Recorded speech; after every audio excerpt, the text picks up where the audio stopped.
Au lendemain de la Seconde Guerre mondiale, l'idée de rapprocher les peuples émerge. Cette idée va être concrétisée par la mise en place de jumelages entre les communes d'Europe. À La Ciotat, Marcel Clavel, professeur de langue et de littérature anglaise à la faculté de lettres d'Aix-en-Provence, comprenant que la pratique du français se fait supplanter par l'anglais, va être l'instigateur du jumelage de La Ciotat avec la ville anglaise de Bridgewater. Il fait part de cette idée à Jean Graille, maire de La Ciotat au début de l'année 1956, qui entérine cette proposition avec son conseil municipal.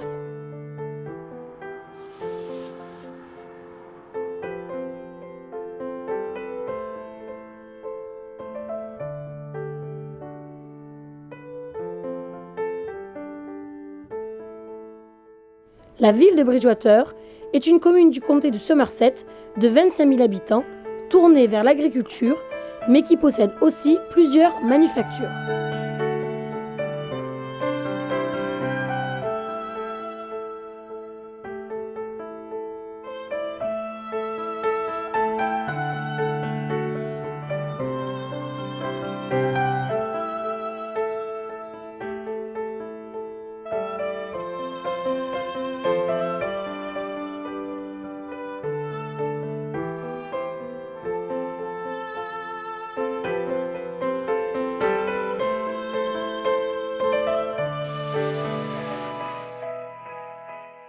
Le 21 mai 1957, le maire et son conseil municipal décident de recevoir une délégation de Bridgewater pour procéder aux cérémonies solennelles du jumelage qui se dérouleront du 22 au 24 juin 1957. La Ciotat donne tout le lustre nécessaire à ces cérémonies.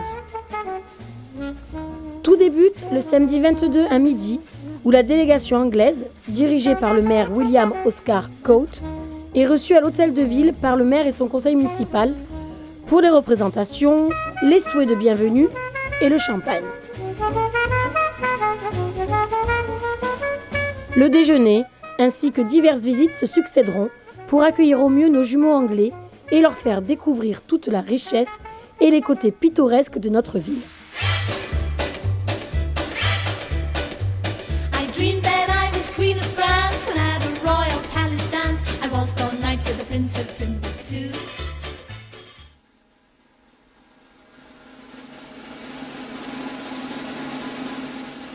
Mais la journée officielle est celle du 23 juin. En ce dimanche, dès 10h30, les délégations anglaises et françaises se retrouvent devant l'hôtel de ville pour écouter les hymnes nationaux. Le mayor, Coate, porte un bicorne et une imposante robe rouge, et le tante-Claire Clidero porte lui une robe noire à parements et une perruque rituelle qui a le plus grand succès. Notre maire, ceint de l'écharpe tricolore, prend alors la parole. Il rappelle tout d'abord l'historique de ce projet, le travail accompli par le professeur Clavel et le monde bilingue, indique que la chose s'est passée comme dans un conte d'Alphonse Daudet, le plus simplement du monde, et dit « Nous n'avons pas eu, monsieur le maire, à vous ouvrir les portes de notre ville, ce sont les portes de nos maisons qui ont envoyé vers vous la foule des grands jours. »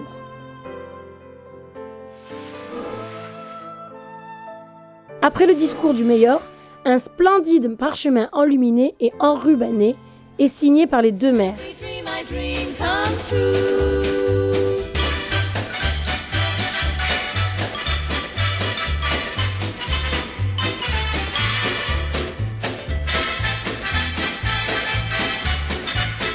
La cérémonie se prolongera toute la journée autour de défilés, de jeux de joutes, de promenades en bateau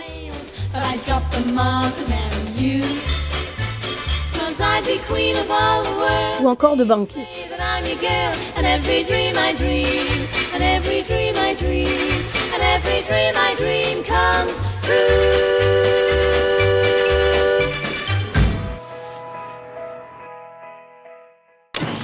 Le mois suivant, avant même qu'une délégation d'édiles locaux se déplace en Angleterre, un groupe de jeunes ciotadins part découvrir Bridgewater dès le 26 juillet. Dans ce groupe se trouve Jacqueline Graille, future épouse Asso, fille du maire Jean Graille, qui nous raconte ses souvenirs. Je me souviens du voyage de 1957. Nous étions une douzaine d'ados de la Ciotat, accompagnés par notre professeur d'anglais, mademoiselle Pratali. Ce voyage a duré pratiquement 48 heures, de nuit, enfin, le train, le bus. J'ai eu le privilège, en tant que fille de M. Graille, maire de la Ciotat, j'ai été reçue chez M. et Mme Coates, qui était le maire de Bridgewater. Ce qui nous a le plus surpris, c'est la nourriture, évidemment, la façon de manger, de boire du thé.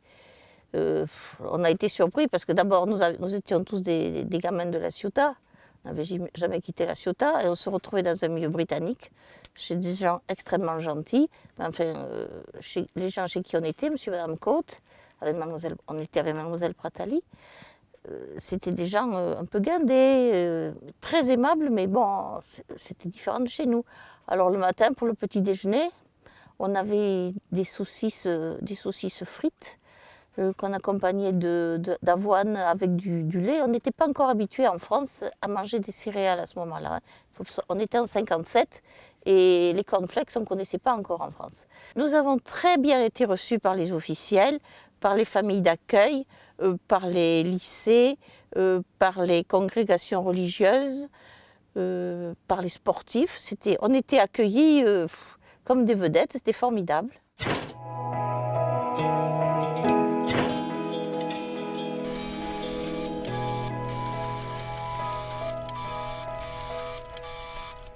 C'est au début du mois de septembre 1957 qu'à son tour, une délégation ciotadelle, composée de Jean Graille, maire de la Ciotat et son épouse, de membres du conseil municipal, de membres du comité de jumelage ainsi que du professeur Clavel, se rend à Bridgewater pour célébrer cette union.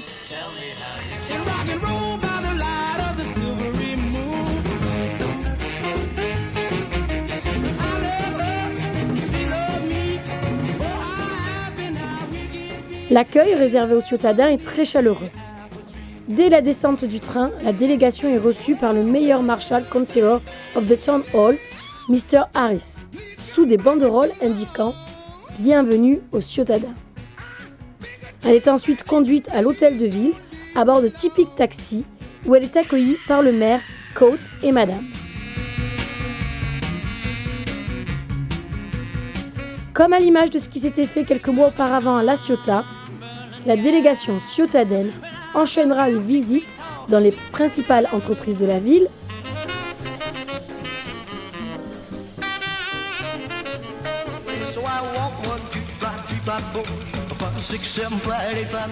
puis des lunchs, des cocktails, des diners ou encore un tea time avec les fameuses scones qui seront aussi au programme. C'est dans la soirée du 11 septembre qu'a lieu la cérémonie protocolaire de jumelage. Le maire Coates conclut son discours en espérant que l'année prochaine et dans les années qui suivront, de plus en plus d'enfants seront échangés entre les foyers de Bridgewater et de la Ciotat. L'histoire montrera que son souhait s'est réalisé.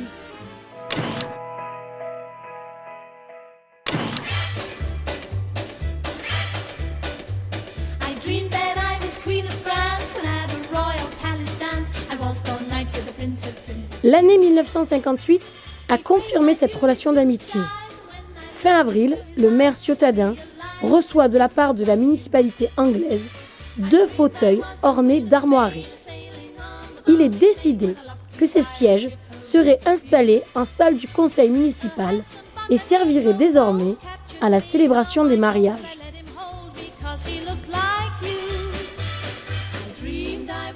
C'est à cette période, en séance du conseil municipal du 5 mai 1958, que fut décidé de confier au comité de jumelage l'organisation des échanges d'enfants avec les villes de Bridgewater et Kranj en Yougoslavie, dont le jumelage allait être officialisé le 14 juillet de la même année. Une subvention spéciale de 100 000 francs fut allouée au comité de jumelage pour, au-delà des échanges d'enfants, organiser les cérémonies de jumelage entre La Ciotat et Kranj, prévues en juillet, et représenter la ville au Congrès mondial du monde bilingue qui aura lieu en juillet à Harrogate, en Grande-Bretagne.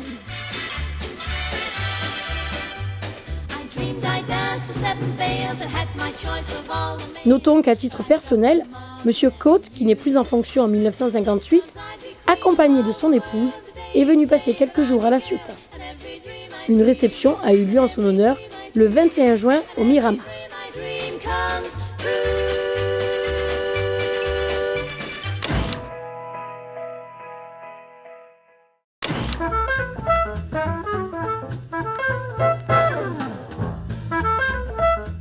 Enfin, comme l'année précédente, un groupe de jeunes ciotadins est parti en séjour à Bridgewater au cours de l'été. Parmi ces adolescents se trouvait encore Jacqueline Graille, et une de ses camarades, Régine Labastille, se souvient également. Donc c'était la première fois que je m'échappais du cadre de la maison et c'était une grande liberté qui m'a beaucoup plu. Dans Bridgewater, nous avons effectivement été reçus à la piscine. Il y avait un lieu de rassemblement où les colons, et les Français et les Anglais se réunissaient pour faire des activités de sortie, de promenade, de choses comme ça. Je m'en souviens très bien parce que la famille dans laquelle je résidais avait des personnes qui travaillaient au Parlement à Londres. Donc, on m'a amenée à Londres et j'ai visité le Parlement, j'ai visité une partie de la ville et on m'a offert une très jolie tasse à thé anglaise avec une jolie petite assiette dessous que j'ai toujours.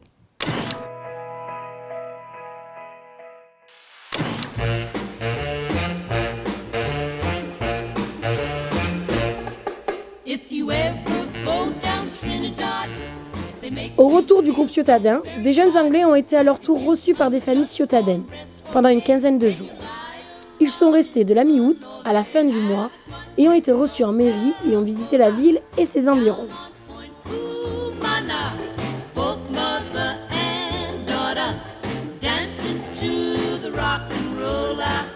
One, two, 3 o'clock, 4 o'clock, rock. 5, 6, 7 o'clock, 8 o'clock, rock. 9, 10, 11 o'clock, 12 o'clock, rock. We're gonna rock around the clock tonight. Put your glad rags on, join me home. We'll have some fun when the clock strikes 1. We're gonna rock around the clock tonight. We're gonna rock, rock, rock till broad daylight. We're gonna rock around the clock tonight.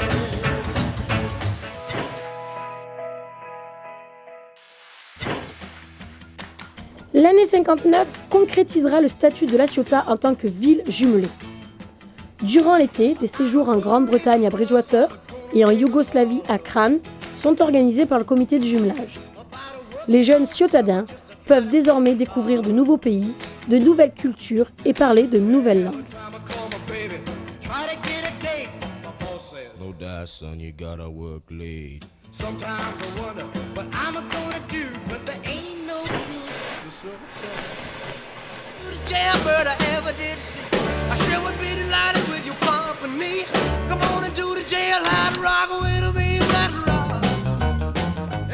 À tel point que même la technique se met à rapprocher La Ciotat et Bridgewater par le biais de la radiophonie. Tout d'abord, en prélude au duplex, des journalistes de la RTF sont venus interviewer le maire et le secrétaire du syndicat de l'hôtellerie. L'après-midi fut consacré à une visite des chantiers navals où les interviews des messieurs Duhart et Egerland se firent en anglais. La Prud'homie et le domaine de la Tour furent également visités. Enfin, un duplex fut réalisé entre les deux communes le 27 janvier en soirée au flot bleu. Cette initiative sera renouvelée le 23 février de la même année.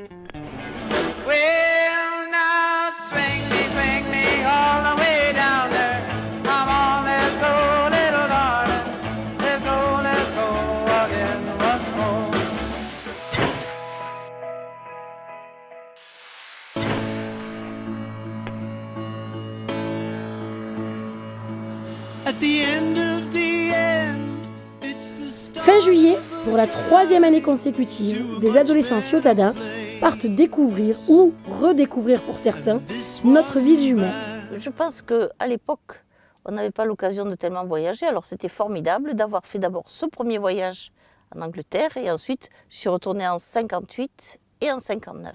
Il faut dire que c'était un pari sur l'avenir, c'était quand même un bon investissement pour l'enfant d'aller apprendre l'anglais comme ça. La famille dans laquelle j'étais m'avait dit un jour, on va te faire une surprise, on va aller faire un grand pique-nique.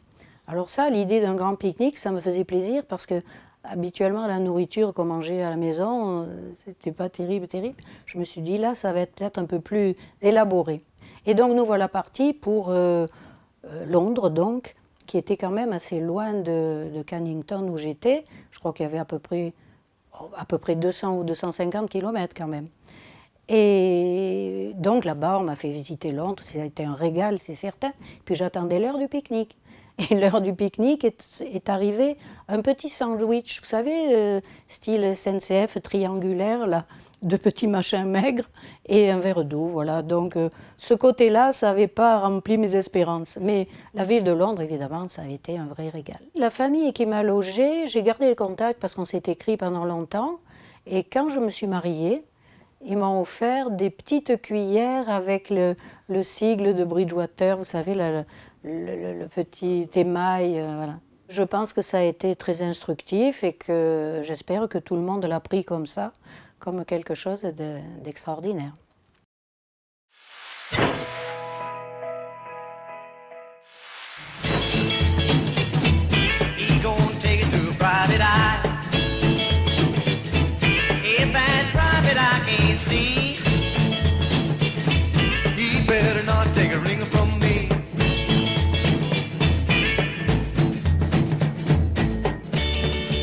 Le mois suivant, à partir du 18 août, ce fut au tour des adolescents anglais de venir visiter La Ciotat. Leur séjour fut riche en découvertes et en moments de loisirs comme le montrent ces photos, à la plage et au flot bleu.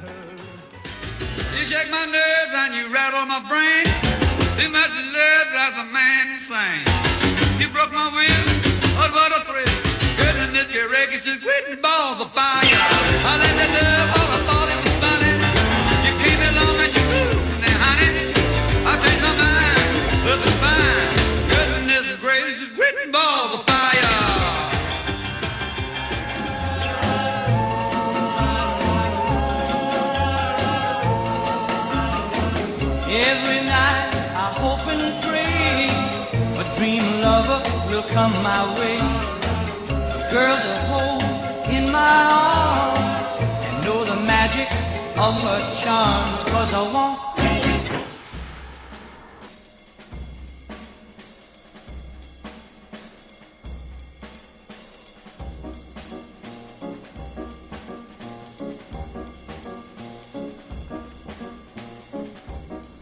Enfin, ces 3 années allaient ouvrir une amitié entre ces deux communes qui perdure aujourd'hui depuis 60 ans et qui a permis à plusieurs générations de Ciotadins de découvrir l'Angleterre.